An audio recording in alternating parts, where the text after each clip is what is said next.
Okay, kia ora koutou. Welcome back for our afternoon session. I think we have Michael Morse and Ross Morley here, is that correct? So Ross hasn't appearing. Okay. I think Graham, but I'll probably read his submission on his behalf. Okay, so Michael, one of you guys are Michael. I'm Mike. I just want to make sure that one of the submitters is here. Yeah. No. Okay, so we have Michael Morse, you're here, Yes. and you brought along some witnesses to That's correct. help present your Yeah. submission.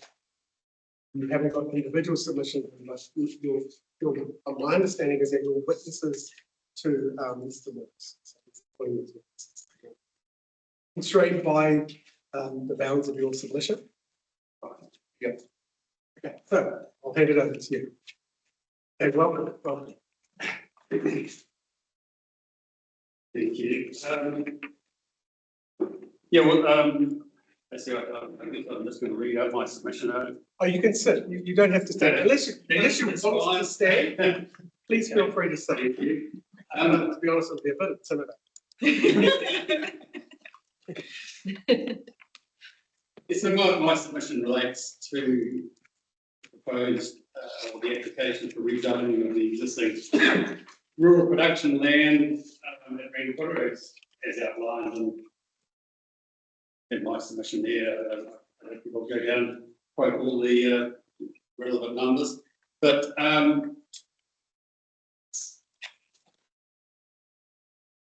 it's relating to the rezoning of the existing rural production behind and adjacent to the coastal city of Renkura to a mix of general residential dash mixed use. Is area A, rural lifestyle, area B, and rural production, area C. So Mr. Morse, we refer to that as the luck law. Yes. That's the same. Okay. That's right. Yep. That's fine. Thank you.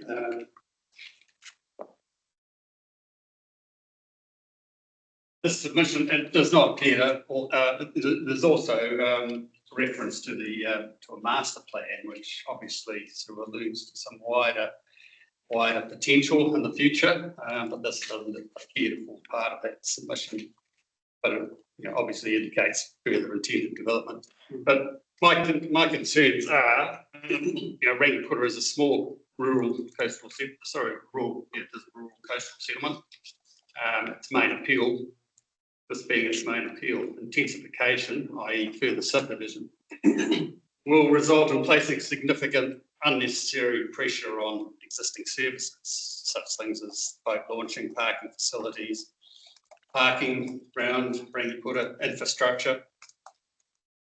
Renkura is already under severe pressure, particularly at peak holiday periods, and without the addition of adding a further 100 to 150 sections, which almost doubles what we have existing.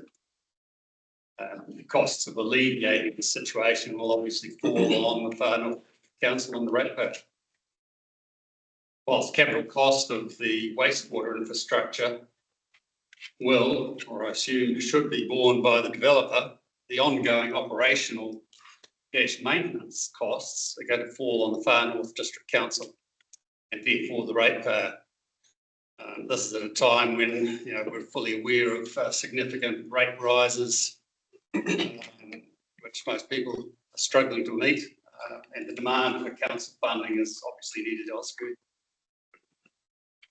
There's no need for a mixed use zone, i.e. commercial, as the settlement is principally a small holiday destination, adequately serviced for basic needs at the motel and wider needs at Whakafifi, Kaitaia and Deltas Bay.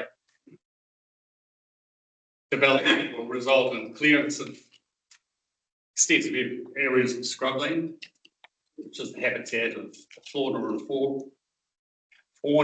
flora already under pressure. Stormwater runoff will have a detrimental effect on Lake Rotokawa and the surrounding wetlands. This, together with an increase in cats and dogs, will further endanger already critically endangered tupu Australasian bitterns. There appears to have been a complete lack of engagement by the submitter with the residents of Renkura. the people who are most affected by this proposed rezoning. Until recently, the majority of people have been completely unaware of what is and has been proposed. And I think greater engagement is definitely required. So that's basically my submission. I just, my recommendations as a concerned property owner and Ringiputa, I see no benefit to the community or the wider district or the ratepayers of the Far North District, and respectfully request that the plan changes sought by Luckwell Farms, etc., be rejected. If, however, you see fit to adopt the requested plan changes, at the very least, I would expect close engagement and consultation with the existing Ringiputa property owners be undertaken. The submitter be required to provide adequate forward parking for vehicles and boat trailers in an easily accessible location. Clearance of scrublands be minimised with any lifestyle blocks created permitted to clear a maximum of 2,000 square metres. Titles of sites created and including existing titles contain covenants prohibiting the keeping of cats, and the submitter be required to implement a comprehensive predator control program over all the land presently subject to the sort plan changes. So that's my submission. I just thank you for your time and consideration. Thank you very much. Perhaps we'll hear from our next presenter and then we'll ask questions at the end, if that's okay. Sure. Thanks. So yes, this is a submission from Ross Morley. Further information to previous submission from Ross, 26 Tara Drive. Back in the fall, this latest the 11th of September. The Council Planning Department and all present apologies for not attending in this. Please accept this submission to be read and considered at the upcoming council starting week.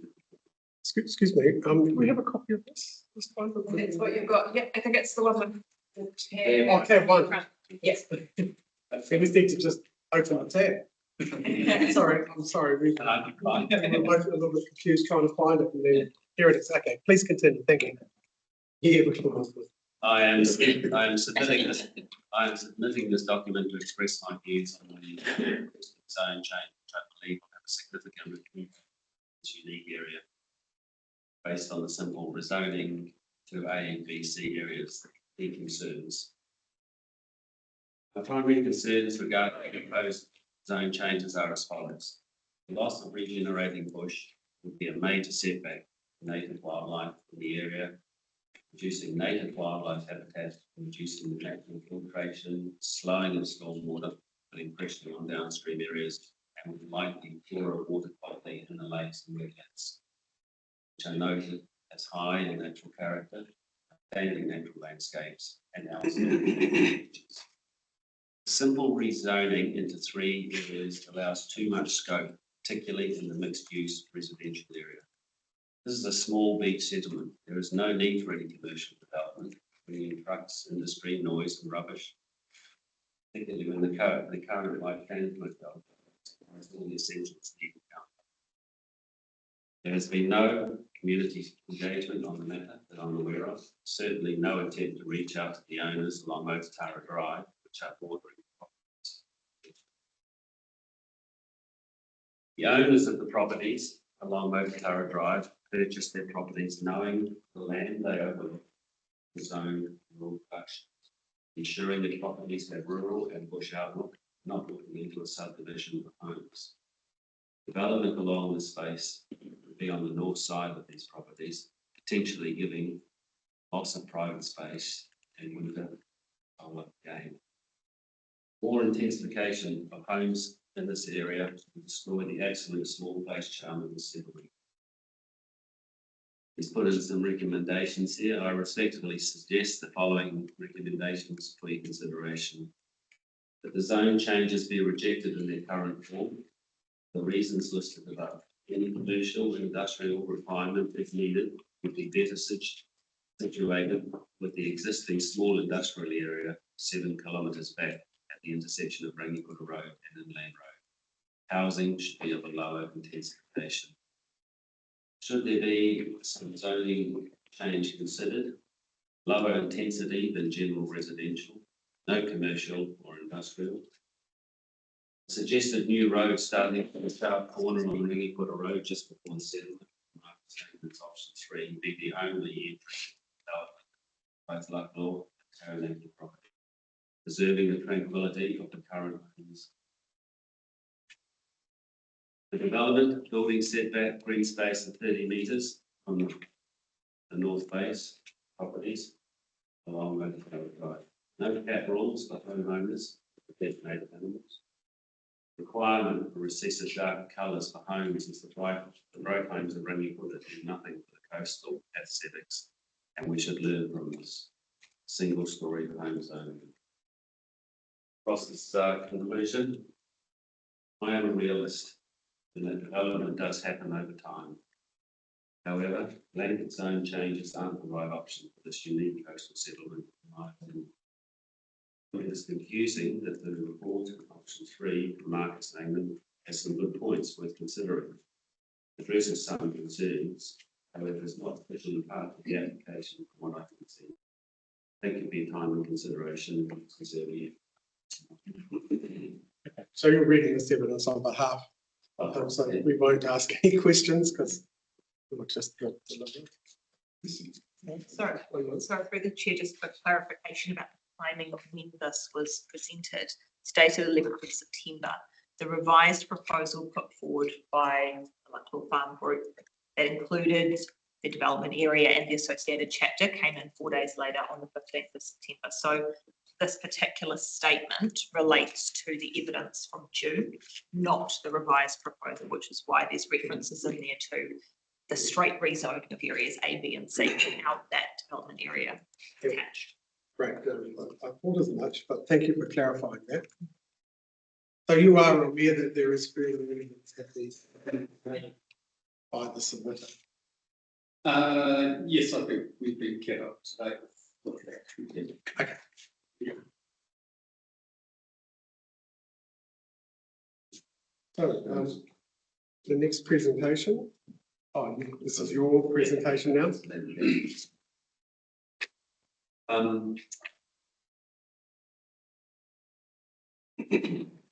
My name is Graham McMillan and from Western, so I am the chair of the Rangipura Community Incorporated Society.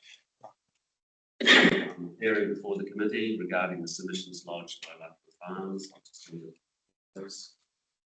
I can confirm that I support the recommendation made in the Council's section 42A planning report that the submissions do not be supported and the rezoning request to be rejected. Land in question should remain rural production zone. Then my wife have a property at 734 Rangipura Road, which we have owned for 22 years. And like many other people who have properties here, our children will take over the property so that they can ensure Rangipura remains its uniqueness. Rangipura is a small isolated coastal village of considerable character. The village and surrounding areas, both residents and holiday makers, provide enjoyment of highest quality. There are around 125 properties in the village, which is an enclave reached between the harbour frontage and extensive areas of rural coastal land. The surrounding area is largely undeveloped and rural, which adds to the character. In addition, Rangipura has only one road access, which is a dead end, and at times high traffic is difficult for safety visuals such as fire engines and ambulances. Disruption to such quiet enjoyment by development of the surrounding lands would greatly diminish the overall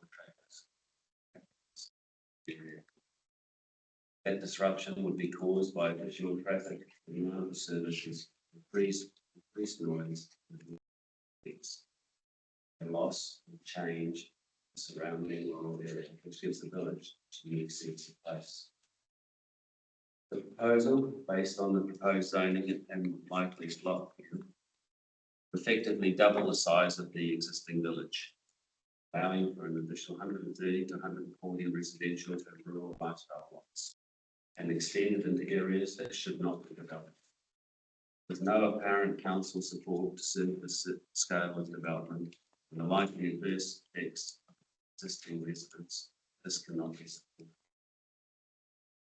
The Farm District Plan talks about how the plan needs to attract the amenities of the area, detrimental impact, negative impact on the neighbourhood, and causing undue detriment to the amenity. Over the years, the Rangiputa community has made all efforts to ensure that we adhere to these plans. Some examples: in 2004, the community played a big part in stopping the proposed logging for Napa. And if this had gone ahead, we wouldn't be talking about rezoning, as we would all be down the page picking up on it. In 2002, the community got together to fund and build a fire station and community hall. The Cyclone Gabriel hit, the community rallied and organised a huge clean-up that went on for days. Following the clean-up, we approached the Mineral Relief Fund and received $30,000 to rebuild the seawall. This was very much appreciated, but it soon became obvious that further funding was needed to build the wall, required standards under NRC's 26-year conference to manage. As a result of this, the community dug into their pockets and put in $52,000 to ensure that the wall would up to standards. And while the seawall mainly impacts on the beachfront property, it also impacts on the extra because without the wall, there would be no beach. Last year, the community voted to become a new public incorporated society, which would help us fund for projects such as the independence. Community recently worked with the Final District Council to put in a new and wider boat ramp as the previous agreement. We talked about the White Sands Hotel. They've now set up a small shop going there that is used by the community visitors. We also worked with DOC to repair the dirt ramp at the other end of the beach and open up the surf and park cars and trailers.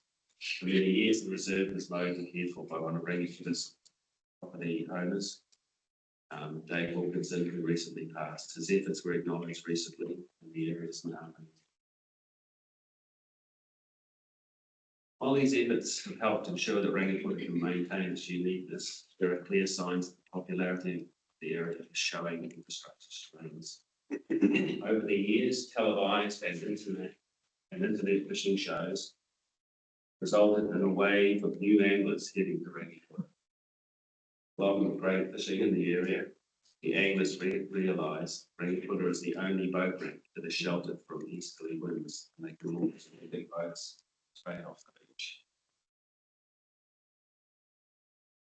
Even on calm weekdays, right through the year, it is not uncommon to have 20 or more cars and boat trailers parked along the road. As a result, these are periods of the year when Rangiputa is barely able to service the needs of the local community. Holiday makers, day trippers, fishermen with roading, parking services, beach access, and general amenities. The committee of the Rangiputa community have emailed community with the proposed plan, and right now we got about 40. They're still coming in. They range from 2 sentences to 4 pages, and all have proposed or rejected development.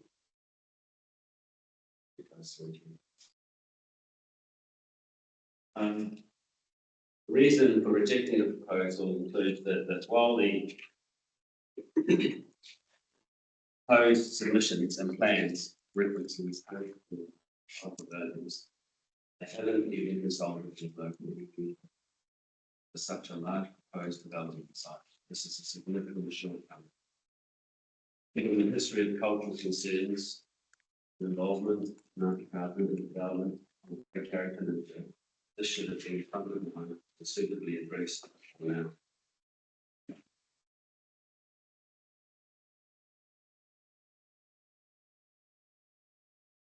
In addition, there's no efforts have been made in the development plan to improve accessibility or public access to the coastal margins and coast as per policies 18 and 19 of the New Zealand Coastal Policy 2010. And this is pretty central to any decision. It states that in relation to the coastal environment, it must recognise the provision of infrastructure, the supply and transport of energy, including generation and transmission of electricity, the extraction of minerals, are activities important to the social, economic, and cultural well-being of people and communities. We must consider the rate at which built development and the associated public infrastructure should be enabled to provide the reasonably foreseeable needs of population growth without compromising other values of the coastal environment. It must encourage the consolidation of existing coastal settlements in urban areas where this could contribute the avoidance or mitigation of sprawling or sporadic patterns of settlement and urban growth. It must recognise and rely and associated developments and make appropriate provision. We must consider where and how built development on land should be controlled so that it does not compromise activities of national and regional the functional need of the behavioural practice. Must consider where development that maintains the character of the existing built environment should be encouraged, and where development resulting in a change in character should be accepted. Must take into account potential renewable resources in the coastal environment, such as energy from wind, waves, currents, and tides, to meet the reasonable, foreseeable needs of future generations. Must consider how adverse visual impacts of development can be in areas sensitive to such effects, such as headlands and prominent ridge lines, as far as practical, reasonable apply controls, conditions, and avoid mistakes. Must have setback development from the coastal marine area and other water bodies where practical and reasonable, protect the natural character, open space, the public access, and amenity values of the coastal environment. I'd like to ask that the commissioners carefully consider what the policy statement requires as it relates to the subject. So myself and many other residents believe that the proposal cannot possibly achieve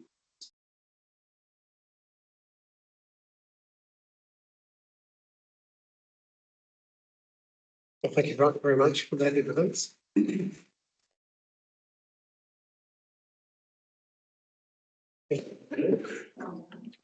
Mr. Chairman, Robert Scott, Timothy, Margaret. fellow commissioners and fellow staff members, tēnā tātou katoa. My name is Nina Haruhi. I am here on behalf of our chairwoman of our Marae Trust, Kerikeri-Waipapa, to present the evidence.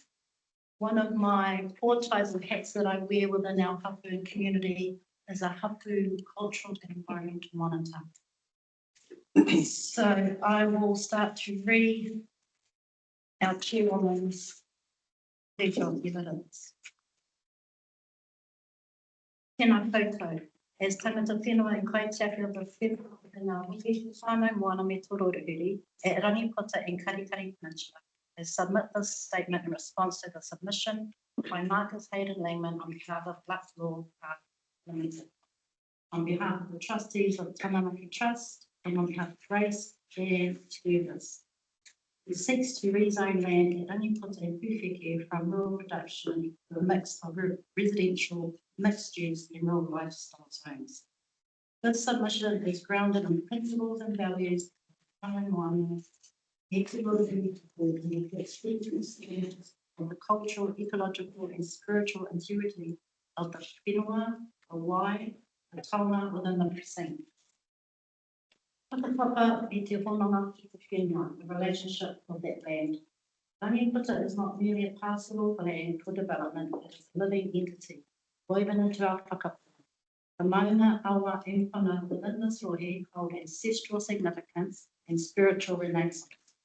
The development must honour these connections and uphold the mauri of the land, the water, and uphold the best environmental protections as kaitiaki o te whānau moana te rorohuri hapu inherently are bound to. The whānau moana me te rorohuri hapu strongly oppose the submission on the following aspects. Ngā awanga concerns and recommendations. The whānau moana me te rorohuri hapu have been actively seeking the protection of our maunga, awa, roto, moana, and our reo of Kerikeri Peninsula. Number one, there was no consultation of this proposed plan and submission. This was done without us at the table. The included whānau moana hapu aspirations and values in the original construct of the listing. Number two, rangatira and decision-making power. Consultation alone is insufficient. Mana whenua must be active co-authors of the development process, decision-making authority embedded in governance structures. Now, I just want to stop there if I can, Mr. Chairman, and firstly state in the revised proposal back in June, when it spoke of consulting, when it spoke of consulting other parties, there was nothing in that document that stated they consulted with tangata whenua. It only stated that they consulted with neighbours around them. I just wanted to state that because in this next revised proposal, under consultation with hapu and iwi, it states that Mr. Sturgis will speak to this on the day. Our marae and our marae trust have got no evidence of this consultation from Mr. Sturgis. And I just want to make a point that if Mr. Sturgis has emailed one or two people within our hapu or spoken to one or two people within our hapu, that does not qualify as consultation to hapu or iwi. Just want to state that before I carry on. Number three, protection of the waihi tapu and cultural landscapes. This submission contains extremely sensitive cultural and ecological areas and seeks development here that risks degrading the mauri and wairoa of the whenua. This risk of overlooking cultural values and sites of significance. Infrastructure impacts on tikanga Māori. Transport and wastewater infrastructure may disrupt sacred sites and traditional land. All infrastructure planning must be guided by tikanga and cultural assessments. This development is seeking to have a large amount of housing that will not be supported by any wastewater or stormwater infrastructure. It is a problem. Biodiversity impacts include potential loss of indigenous vegetation and habitats. Increased human activity may disturb sensitive dune ecosystems. Number five, fragmentation of whenua and access. Subdivision and zoning boundaries risk fragmenting traditional relationship between people, land, and water, between Panona, iwi as well. Tribal mana whenua across the customary areas must be guaranteed and protected. Number six, infrastructure uncertainty. Wastewater treatment plant capacity is currently inadequate. New infrastructure is needed, but not yet planned or funded. Number seven, reverse sensitivity. Residential development near the wastewater treatment plant may lead to complaints about odour, noise affecting plant operations. Number eight, fragmentation risk. Without inclusion of the master plan and the district plan, development may be piecemeal and less cohesive. Our aspirations, we will envisage a future where development is not at the expense of our whakapapa, but in harmony. A whakakapi conclusion, we urge Far North District Council to uphold its obligation under Te Tiriti o Waitangi and ensure that the development is guided by the principles and values of the whānau moana me te rorohuri. Growth and development cannot be at the expense of the environment and future generational green spaces. We should honour the past, protect the present, and empower the future, but we cannot see that in this development. Nā whenua I te Kerikeri-Waipapa Evans, Whaiti Whainaranga Marae Trust Chairman.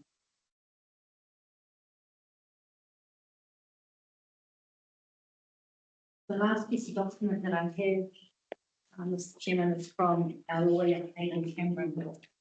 And it's a 6-page document that I strongly urge you to read when considering our objection. I just want to highlight some of those in these pages. Number 2 and 3.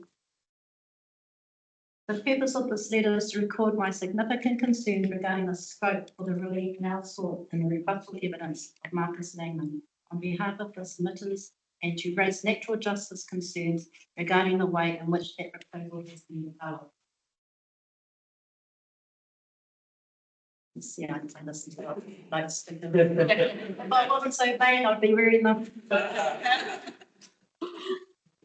Going on to the no scope for proposed relief. I'm going to start with number 14. On an ordinary reading of the submission, the request for zoning to identify zones by reference to clearly delineate areas. The reference subject to master planning in the submission for Lucklaw Firm Limited ought to be read as being a prior condition to the rezoning sort. In other words, that a rezoning request was appropriate because these were large parcels of land that are capable of being master planned and developed in a cohesive manner. And that such evidence could be provided to support the rezoning in the original submissions. It does not, in Mr. Cameron's opinion, open the door for a new chapter of the proposed district plan to be effectively inserted. Based on a high-level spatial planning exercise, which, as noted by the Section 4.2a report writer, is already inconsistent with the zoning outcomes sought. He concurs with the reporting officer's conclusion at paragraph 285D that it is unlikely the wider Rangiputa community could have been fully aware of what was being proposed, or that a reasonable person reading the original submissions would have anticipated the evolution of the proposal in the initial areas of the proposed PSS. Nor do I consider that the amendments to the objectives, policies and rules are within scope, or the submissions tied any changes to provisions to the rezoning required, that this is something altogether different than a precinct or development area, which, if preferred, ought to be signalled clearly in the submissions. In my view, the proposal as it now stands and is included in the PSS was not adequately and fairly raised in the submissions. The submitter and the panel are therefore limited to the original rezoning request.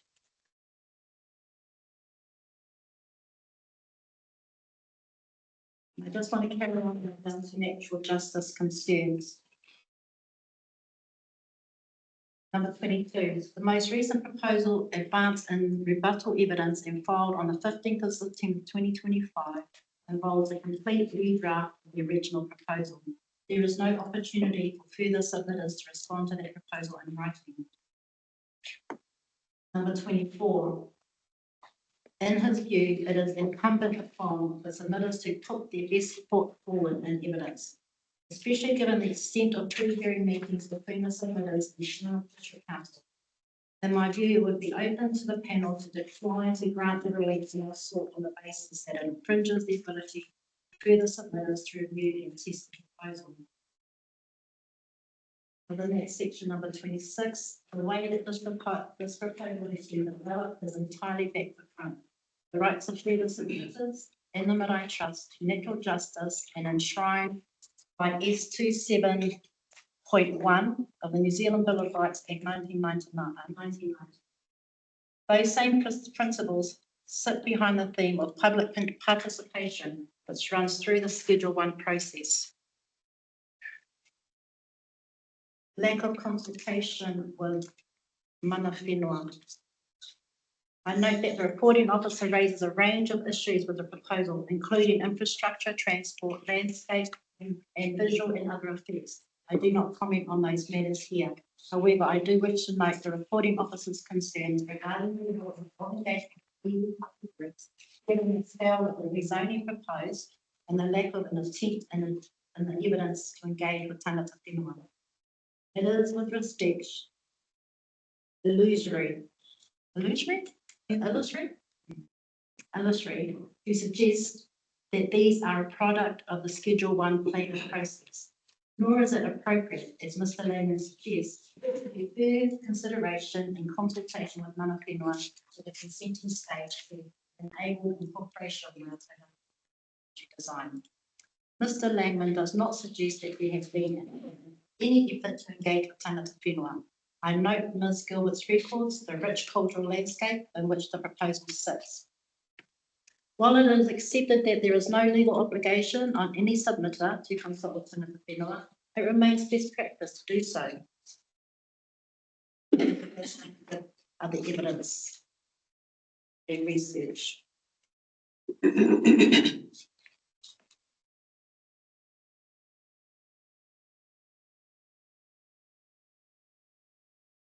That's one my piece.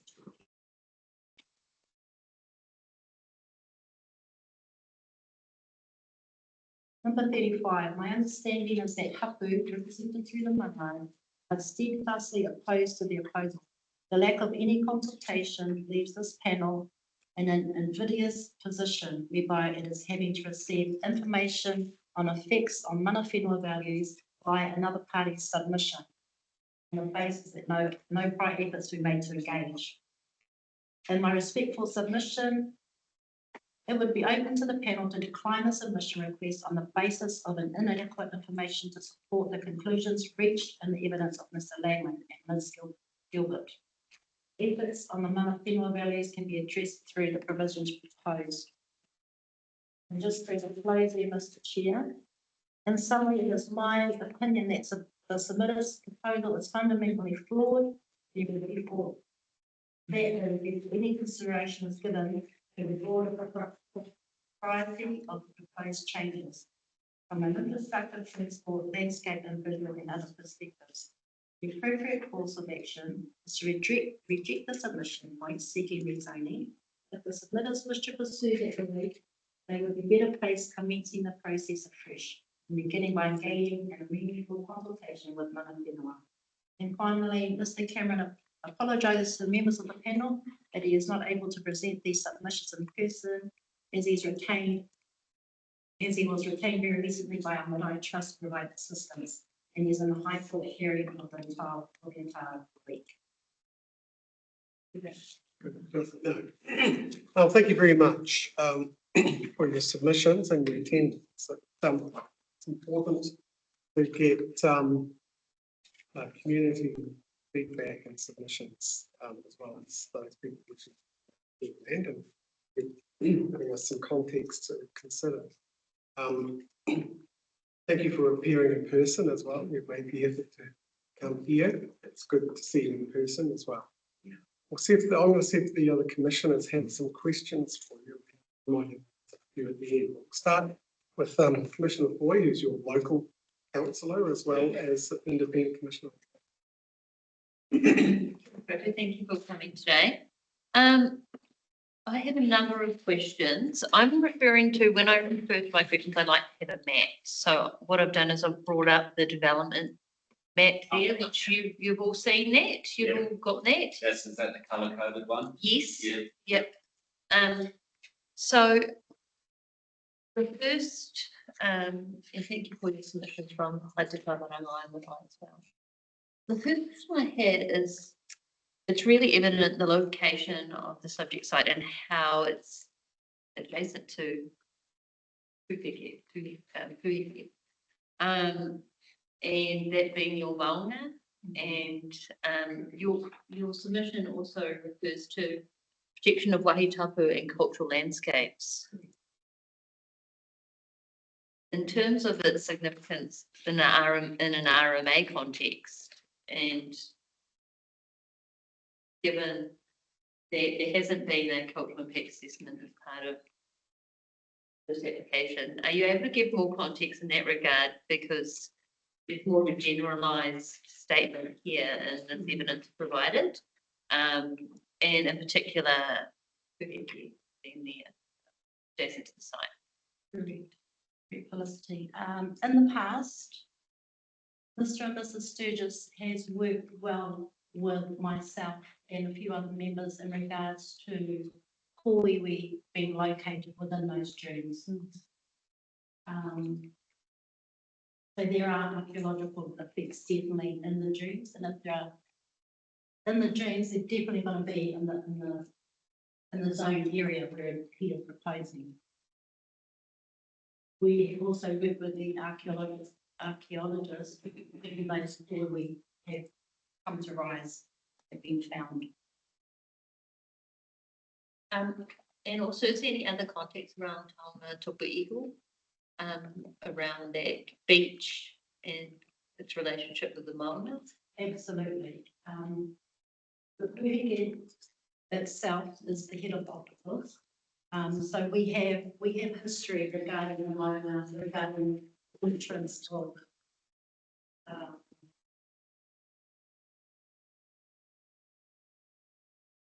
excuse me. I just need to think. We have long history of that whole area. Taonga Tupu Eagle, how Hapu Marae came to be in that space, what had happened in that space. Yeah. Yes, we do have all that evidence, and we are happy to present that at a time that's suitable. I didn't bring it all with me, sorry. No, that's all right. Yeah. It's also been noted the timing of the development plan. I think it was. We were given 3 days. Yes. We were advised 3 days prior to submissions closing that this was coming up from Graham. He advised us. Otherwise, we would not have known that this plan was going to be. And 2 of those 3 days was the weekend. I had some other contextual questions around the infrastructure. I know that Rangiputa Road is sealed, but Kerikeri Road and Waipango Road are both metal roads. Have you seen, I guess you talked about how busy it gets over summer. For those roads in particular that aren't sealed, and the access to the beach and Kerikeri, do you have any context around that, or is it mainly for you the effects on Rangiputa and around the boat ramp or around that settlement itself? Most people come up with the road, go to Rangiputa. And you do, because it is passing, so the gravel roads tends to put people off. With family, friends, we go down to 30. I've never had an issue with parking. So, down the Kerikeri to that. I think Kerikeri numbers don't relate to what the Rangiputa numbers. Yeah, but to me, that most people would be coming down Rangiputa Road. That is the numbers that Kerikeri. I've never seen them. Double park there. There's always room. In terms of Rangiputa and its social infrastructure, we had had a discussion yesterday about mainly about the access of, there's a 1-lane bridge off State Highway 10 with access to all of the Kerikeri Peninsula. Yeah. But for Rangiputa itself, you talked about doubling the size settlement. In terms of the infrastructure that's available in Rangiputa and doubling the size, did you have any comments on that? 20 years, did you say? When doubling the size, I think what we're talking about there is there are roughly, there are 10-acre blocks as you come in, there are a dozen of them or so. And then what they call the village is two.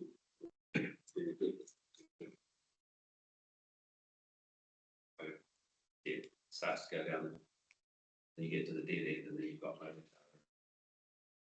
there's 121 properties. And what we're saying is, I want to get 130 or 150 content next door.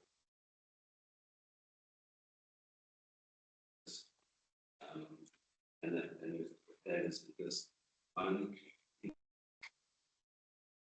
the generational thing going, and there's more people, more residents, permanent residents now than ever. There's still a very small part of it. Like I said, it's coming Christmas, Easter. On a nice calm day, and fishing was looking good. It's literally talk.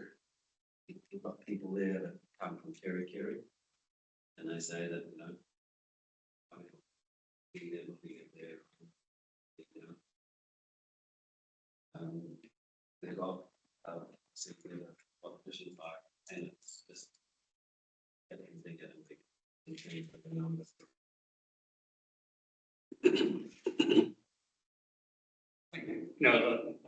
I mean, personally, we're on the top road of there. I mean, so we come down, drop our boat off, and try and find somewhere to park. So, particularly Christmas time, but basically any holiday time. I mean, I feel for the people down at the bottom, because you go down there and people drop their boats off and park all the way along both sides. So you're down to less, basically a single lane. So you've got to sit there and look 200 metres, 300 metres up front, see whether anyone's coming, and it's just diabolical. And when they redeveloped the boat ramp at the far end up against the dock there, I think 2 years ago, I used to use that. There would be three vehicles there. Now, if you're down there not too late in the morning, you'll be struggling to find a car park. And that's, and the beach itself has changed with the putting in the rock wall. The beach itself has changed now from deepers, well over half tide. There's no parking along there, not if you actually really want parking on your beach. But you can't even get around the rock wall to park along the beach. So you just have this horrible situation. And the addition of another 100 plus houses was just going to make that one hell of a lot worse. I think we've just got it. Would you call it a shop or a dairy? I'm not sure. A shop, maybe one shop. Yeah, on the corner, and there's the shop at Whatuwhiwhi with it's got a few more amenities and it's got a childcare centre. Yeah. And so it's got a small commercial zone there. There's no school. Not anymore. No school. Yeah. So I think there's a daycare. Yes, it's a quarter million. So one cornfield. And so everyone has to go out of the community to go to doubtless Vale Kaitai to get groceries. Around as the A small cafe, that turns into a fish and chip shop at night, and you've got a local water store, then you've got the pub that can only open after trading hours. That's pretty much the commercial zone. The dairy is like our little first. yeah. Yeah. But if I can just add on to the impact in the summer season, the other impact that I really is as a kaitiaki or tukaro ranger, where we go out and patrol in the summer season, and we know the impacts and the continuous impacts of the carbon footprint of holiday makers that come into our peninsula. disrupt everything environmentally. All their toys that come up with them, the four-wheel drives, the motorbikes, the tents that are not allowed. To have this plan go ahead is just going to annihilate us on the peninsula. It really will. The moana will be trashed. We're already trying to protect the sand dunes, and this plan is right up against the sand dunes. Who's going to monitor all that protection that we've been working hard to do? It's just going to devastate the whole peninsula. We're just having a look at an aerial photograph of that, just to get our bearings on everything. We're not being distracted from what you're saying to us. Yes, we were very much listening, and we were watching cat videos. We were genuinely looking at aerial photographs, finding where your marae is. And so we knew it was east of Wharawhiti, and so we've located your marae, found where Kerikeri is, and we were looking just in the whole context. You had a comment you made in one of your footnotes in the evidence. I think it was in the legal footnote 7. Do you want to read that out to us? It might have some significance for what I'm saying. Where is it? Where there is no scope? Yeah.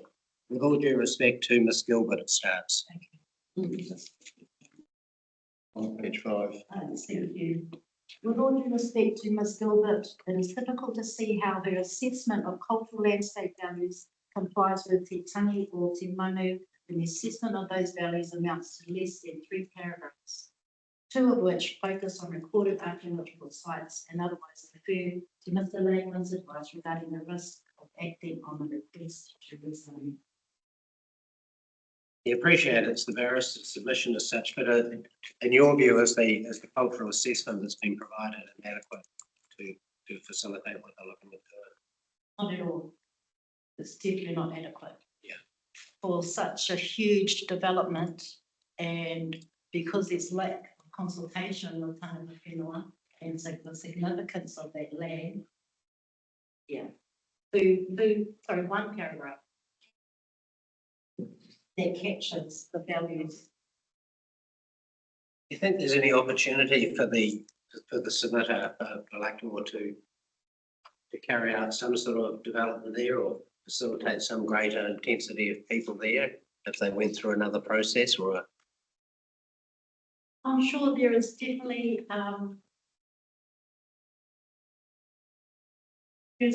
room to consult. You know, this has gone backwards. It should have been consulted on the table first instead of us having to come here and say, hey, what about this? What about that? We could have eliminated all that before this.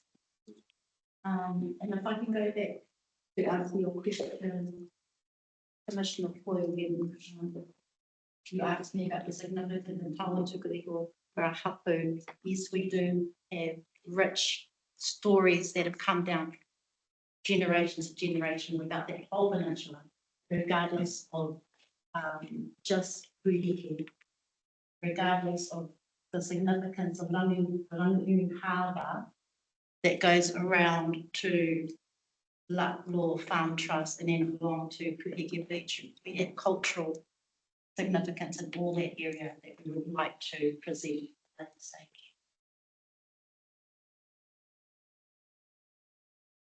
well, I hope we have a look at the site later on. I've not been onto the Kerikeri Peninsula, so I think there's. Love to invite you to go on site. We will be going to the property on Friday. We've allocated basically the day. And so we'll go and have a look. The submitter is going to be taking us around the site. Having said that, if we would like, if you have anything that you think we should particularly look at while we're there, we're happy for you to suggest that. You could have a wee little chat amongst yourselves and give that information to our wonderful hearing administrator, Alicia Kate, and she'll pass that information on to us. It'd be fantastic if you could go there at the height of summer. then you can get a grasp of what. That made happy for me. Can you guarantee a car park? Yeah. Halfway back down.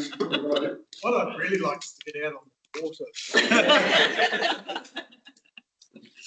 Yeah, I think, yeah, we definitely will be visiting the site this week. We think it's quite important that we make time for that. And as you say, if you want us to pay particular attention to any feature, let Alicia Kate know, which will pass that on to us. I noticed in your submissions you were referring about koiwi that have been found, and you consider that it's likely for more to be there. Is it? Absolutely, there's more. Are you aware of any archaeological assessments on that land? Yes. On the Luckmore Yeah. Farm Trust. And I'm going to ask this question to the council as well. No, I haven't researched it personally. It's just through history that we know, Right. our hapu know that there are koiwi further back from the dunes. And I know it is culturally sensitive to identify them. I mean, are there sites that you are aware of that you keep silent about? In other words, you know that there is, waki tapus along. Yes, And definitely. that it's your private That's information. right. That's right, Mr. Chair. So, council officers, was there an archaeological assessment rule as part of this? I didn't see any. There was no archaeological assessment that formed part of the package. What I'm just checking now as to whether or not there was any reference potentially in passing within the landscape evidence. So I'm just having a quick check now. Yes. Which I can, but no separate archaeological assessment included as part of the evidence. And I think that was, I had turned this on to silent, but it had turned itself back on. Good music. He's required to shout the room. I shake it. My apologies. Where was I? Archaeology. I mean, I think that was your point, is that you had a landscape architect, but it sounded like archaeological advice. Yes. So you've taken note of that, and that might answer half the question. It does. I'm just having a look at Ms. Gilbert's original evidence now, and there is a section, paragraphs 18, 19 and 20 on, and it's headed cultural landscape values. And I agree with what we've just heard, that the extent of that assessment, Ms. Gilbert has recognised that there is a cultural dimension to the landscape. She acknowledges Ngāti Kahu has mana whenua status, and that there are ancestral relationships there, and then goes on to talk about there are recorded archaeological sites, mostly along the marginal strip located behind the beach, and that those archaeological sites are located away from the main areas proposed to be developed. And again, she defers then to Mr. Langman that this could be managed through future consent processes. So the landscape architect. But not confirmed by an expert landscape assessment. No, or no confirmation from an archaeological perspective or actual cultural perspective. Yeah. And there may be sites that are only privy to. Yes, viewing. that's right. That's absolutely right. Okay, no, that's given us some very good context. Sue, have you got any questions? Oh, no, I was aware of the significance of Puhiki, the manga and the beach, and your Waiata and other stories carry a lot of that messaging. But just thank you for coming in, and I think the question I had has already been asked in a way. Is I was going to ask are all the sites mapped for planners and landowners, and I know from my experience across the north most of them aren't. I know where a lot of them are, but you don't talk about it. Yeah. And it's unlikely to be mapped. Although we do have a group in the council now that I can't remember the name of them. Yeah, Tihonu, which may know more than we do. But no, I just thank you for your submissions. It supports what our report writer, Mr. Pearson, has captured in most of your concerns and whatever else we we might pick up when we meet with the submitter on Friday. Thank you. Thank you all for your time. Yes, it's important that you're aware that we are meeting the submitter on Friday, that, you know, we'll have a face-to-face meeting with them and they're going to show us some aspects of this, of the area that they want us to be particularly mindful of. So there's no favouritism or preference to them, but specifically sought that be the case. Often in cases like that, you may well take other submitters on that journey as well, but it's important you're aware of that, but we'll have somebody, well, we won't be in a situation where they lobby us in any way at all. I can assure you of that. We can. Yes, You just walk away from a situation like that. yeah. We've had a number of submitters take us around their properties, and we've made it very clear to them that you're here to escort us around the property and not give another round of evidence. And yeah, we're all quite experienced at this, and so we will shut it down if it starts treading into that. So thank you, Commissioner Watson. I'm aware that Luck Trust will be presenting again on Thursday. Yes, they'll be here. Yes. I'm very interested to see the proof where they state that they have made engagement. I think they will be aware of your evidence as well. This is being recorded and going on the web tonight. And so they will have the opportunity to respond to your evidence as well. And you can, of course, attend when they're Yeah, presenting you can their come. evidence, as you can, and anybody's presenting their stuff. It's not a closed shop, yeah. No, that's right. I'm going to jump online Yeah. for that day. I did have one last question. Okay. There's a number of zones that have been asked for in the management plan that were given on or the Kerikeri development area plan that we were given on the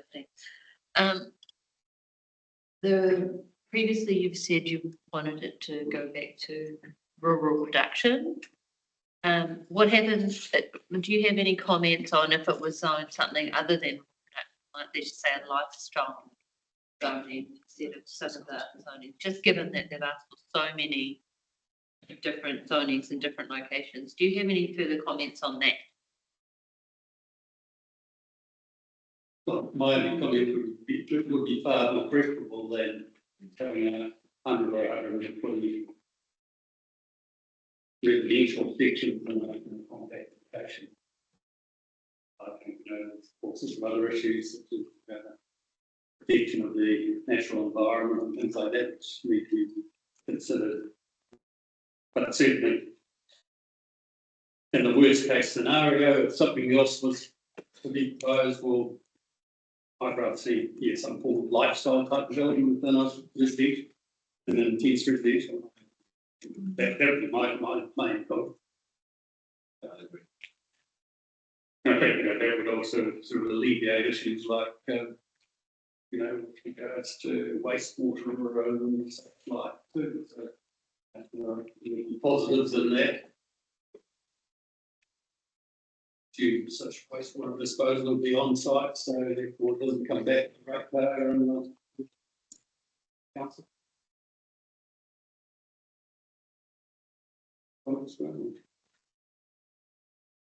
Yeah, you always go for what you like to see, right? But lifestyle. Usually critical, because you just don't have the numbers that you have residential. And I think, I just, that's the way I believe. You've got choices in life, that make them, but I think the residential thing, presumably, 130 or 140 person here, they'll all have boats and trailers and this, and so again, it's that.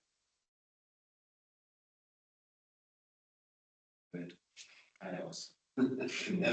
Chaos at times, but yeah.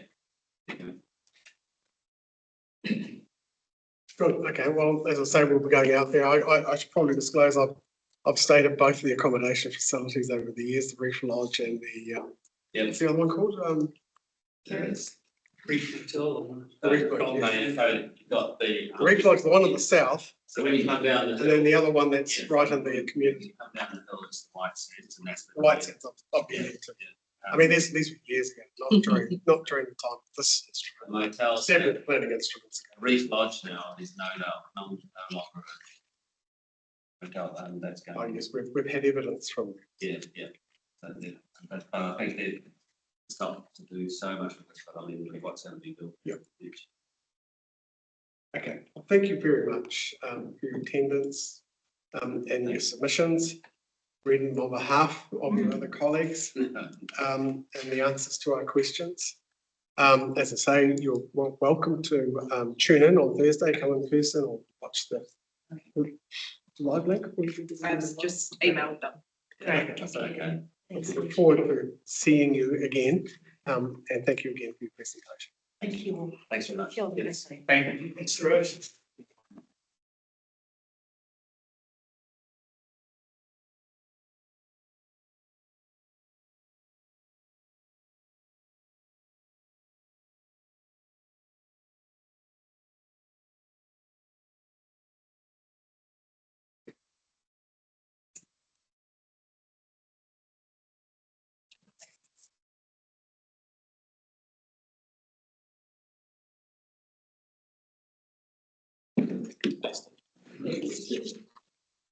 Thanks for listening. Yes. Thank you. Okay. Thank you. Thank you. So we've got Mr. Percy.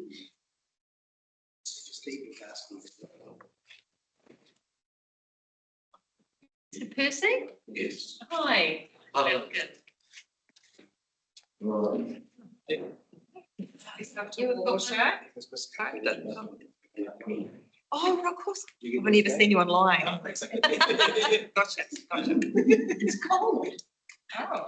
Yeah, have you seen Mr. Percy? Has anyone else got cold? It is a little chilly. It is cold. Hey, it's the first time. It's lovely. Almost a dear thing.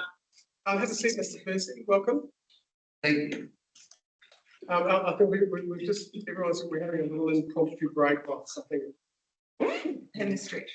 Yeah. But we've got the reporting down, you're reporting down. We don't need James here for this. But we will proceed with Box on. So, good afternoon, welcome. Thank you. Now, I live in Waipapa Drive, Kerikeri, as you all know. Now, I've written a bit out here. In support of our submissions, the rezoning from rural production to rural living. Over 20 years ago, the Kerikeri River Estate was created by using over 30 acres of existing farm and subdividing it into 25 residential properties from just under 1 hectare to 3.5 hectares. These properties are only allowed one main residence each. The rest of the farm remained productive until the council purchased it and rezoned it to sports and recreation. The remaining land was under a different Title B and is part of the Kerikeri River Estate and its competence. The council proceeded to employ consultants about developing their section of the estate. And a statement issued by the Deputy Mayor in the paper, development would be problematic because of the present zoning. This happened after the deadline for submissions for the proposed district plan. Surely the easiest and fairest way ahead would be to rezone the whole of the Kerikeri River Estate. Since this time, in the last 3 years, roughly half the existing residents have sold their properties or the properties are for sale. What I ask is how can a 20-year-old residential estate be still classed as rural production, especially given our close proximity to Waipapa and the new sports field? It's been a couple of years since the district plan was proposed. People like my neighbours handed in their written submissions in support of rezoning over 2 years ago. Circumstances have changed completely, as the council has adopted the new Kerikeri-Waipapa Spatial Plan. And this, they want to intensify housing around the two centres. Is that copies of what you're reading? Yeah. Could I just hand those? Oh, you Oh, hear yeah. And How there's many- maps there too. Okay, how many have you, sorry. to Ours interrupt. are 25. Okay, There's a map there, yeah, okay, I'll hand them in, sorry to interrupt. Do you want to pick one copy of the map? No, Okay. Okay, just have a pause for a moment while we get your. yeah, Sorry. no, I should have given to you. I feel a bit ill prepared because Jeff Kent's coming tomorrow and he's got all the thing, half the neighbours not there anymore, and other neighbours, have said to me, you know, well, we've written it, our thing, and it's all gone. Yours is one of the larger lots there, is that right? Yeah. I don't know how much the council's got there. I think the council's lot is the end lot right down there. And I think that's about 3 hectares too. I think you're about right. I think all up is about 50 hectares and that. No, I think well, if you look at, Including the whole sports field, I mean, the lot of it. the sports field is 40 hectares. It's about 40 hectares and the rest of it, I think, is about 30. Anyway, carry on. Right, now we're on. Yeah, the name's handed in the original submission 2 years ago, but we've had a new plan. Now, our river estate, and that's what it's called, Kerikeri River Estate, is the closest to the centre of Waipapa, where it is possible to increase housing without the expense and difficulty of town water and sewerage. The only effort for the council would be the paperwork. We all know the council's had a dramatic staff turnover and sometimes logic can be overlooked. My wife and I own the northern edge of the estate and there's land confidence and we'd be willing in future that land could be used as for the public for a safe and shorter walkway to the sports field. We've also got the right of way to State Highway 10 through the Stark property. And that's on the diagram. And I've talked to the Stark guys and they want to subdivide. So if it means putting walkways through their land, they would be willing. Taking into account that the orchards and green pastures north of Waipapa Road are earmarked to go into rural living, I think it's only fair that we'd be granted the same consideration. As we sit here waiting for decisions, farmland larger than the estate, north of the Waipapa Road, which is the new Lakes Estate, avoiding the Waipapa stream, miles away from town, has been sold as rural living with the proposed district land rezoning as rural residential. The Waitakere Road Triangle, which I and other residents feel that it should be rezoned, is only about 40 hectares total. This is including the council land that I think they want to rezone as well. So that's a short and brief of it all. You can see by my little diagram there that goes down to the sports ground where you could put a walkway through Stark and down along the side of the property. At the moment in the new spatial plan, it's got a walkway going along the river which goes through three backyards. None of them have been told about it. So I would have a feeling that I would, if you look at it, that's more straight line. You could even come off Waipapa Road and go straight along, right along the side of my property, it's about 400 metres to the sports ground. But, and corporate saying something about she's done an agreement with some of the residents that they don't want a walkway through from Waitakere Drive to the sports ground. But I'm sure what they don't What the residents at the time didn't want is people going up all the way up Waitoto Drive, going through the council land there, and through the sportsway that way, because the Waitoto Drive, I think we all probably know that. We get a lot of dog walkers and that up there. And there's no footpaths on them. So if you're going to put a walkway up there, you'd have to do footpaths. That I think it'd be just easier to just go straight down where there's no restrictions. But you're not seeking a walkway, you're really seeking a rezoning, aren't you? Yeah, I'm not saying rezoning. I'm just thinking a walkway might be nice for people. You know, I'm just saying if the council wanted to walkway with myself and my wife.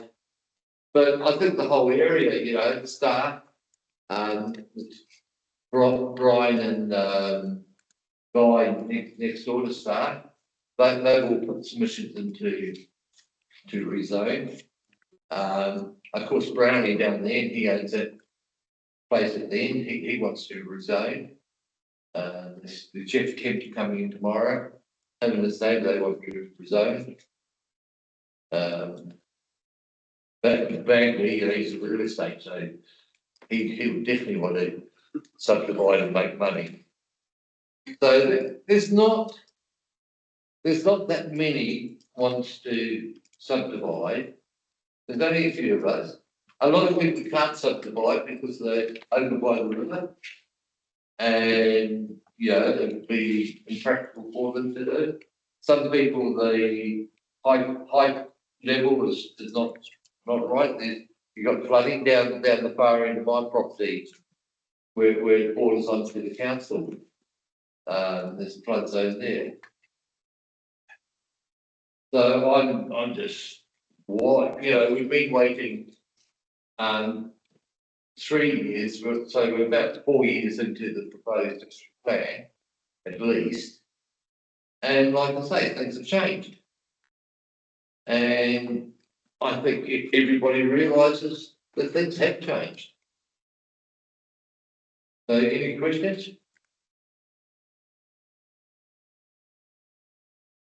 What's the zoning that you would like? You didn't talk about which one. I say to No, Rob, it says, oh, and the new plan, what's that called? Rural lifestyle? It's rural residential. Rural residential. yeah, rural residential. Not rural lifestyle. Well, I don't know. I don't know the difference as long as we're you know, I've got 4.5 hectares there. Yes. That's got no building on. And I've got some alpacas on them. And what would the council sort of expect of them? You know, a couple of sheep that move out in. And there's a few other people earnings. He's got a property there over a hectare. A lot of the people that have left is because the properties are too big to maintain. You know, people buy these properties, it's all very well, you know, we've got hectare and a half here, you know, this is where we're going to retire. And once you start getting on a bit, you think, well, maybe it's not such a good idea to have, you know. Cheap shear. How many alpacas did you say? 6. 6 alpacas. And there's no money in them. Oh, yeah, buy alpacas, you know, the wool's valuable. Yeah, it's valuable to the shearers. And I can't give it away. You know? So rural residential. Well, yeah, but I just think, you know, the council should be all into it. I don't know what they want. Yeah, they've got 3 hectares here. What's their plan? Yeah, we're talking a dog park and then, but that was a bit, they wanted to take hundreds of truckloads of dirt out to put a car park in, whereas all they had to do is, yeah, is put it in a pile and the dogs would run on top. So I don't think the consultants did a very good job yet. And what the residents were afraid of, that the car park there was going to be used as additional parking for the sports. So, but I can't see any reason why we're stuck with rural production. Because there's certainly been no production around there in the last few years. Well, it's a very nice location. I've driven down there a couple of times. So. You probably get my dog saying they like my big deal and they run up. Dogs and me don't agree. Dogs and me don't agree. I don't agree with anybody in this talk. But yeah, it is, I'm not talking about massive housing projects. I'm not talking about, I know where Stark is and that they would probably like to go down to rural residential. Because they're right on the main road there, and they've got, I don't know what they've got about 3 or 4 hectares. You know? But you're not talking about putting, sewage in or anything, you're just doing the normal septic tanks and of course the usual rules apply. You go to it when the houses are high enough that they don't flood. You know, and that's what everybody else has done there. And now the council, the councillor that got the sports field next door, well, they make sure, but they don't flood before we flood. So they're making sure that the roof is clear and everything. So I'm just looking ahead in the future, and I think it's about time that it does get divided. I got sold. Buy that extra land there. That can be your land bank. That was 8 years ago. So it's not really a land bank. But anybody got any? Have you got any questions, sir? No, I haven't got any questions. I think your submission's quite clear. We're going to get some more evidence on this tomorrow. So I look forward to getting that. I think Mr. Kemp's turning up tomorrow. So He'll be a bit more thorough. well, I think it's always good to have a local perspective as opposed to expert evidence. Maybe Mr. Kemp's probably a bit of both. So thank you very much for coming along and appearing with us. This Kerikeri River Estate, if you look it up on Facebook and that, it doesn't come up. But I assure you, that's what we are, the Kerikeri River Estate. So I've said my piece. I hope I haven't made a fault myself. And not at all. Thank you very much. No, thank you very much for turning up in person and giving us your submission. well, the neighbour said, well, we can't do anything because we've done our written submission. So, okay. Excellent. Thank you. Thank you very much. Thank you. And I think that brings us to our last submission today.